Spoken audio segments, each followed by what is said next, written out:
நாம செய்யற ஒரு சின்ன உதவி ஒரு நல்ல செயலோட முடிஞ்சிடுமா இல்ல அது ஒரு பெரிய மாற்றத்தை உண்டாக்குமா? வாங்க ஒரு கதையில பாப்போம்.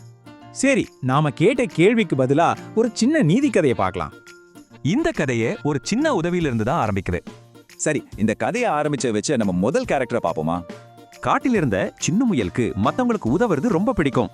அப்படி ஒரு நாள் சின்ன ஒரு சிலந்தி வலையில மாட்டின வனத்து பூச்சியை பாக்குது. சின்ன கொஞ்சம் கூட யோசிக்காம மெதுவா அந்த வலையை அறுத்து வண்ணத்து பூச்சியை காப்பாத்துது. ரொம்ப நன்றி சொன்ன அந்த வண்ணத்து பூச்சி, உனக்கு ஒரு ஆபத்துனா நான் கண்டிப்பா உதவுவேன்னு சொல்லிட்டு போச்சு. ஆனா கொஞ்ச நாள்லயே நிலைமை அப்படியே தலைகீழா மாறுது. நம்ம சின்ன முயல் தெரியாம ஒரு ஆழமான பள்ளத்துல விழுந்துடுச்சு. அதால வெளியவே வர முடியல.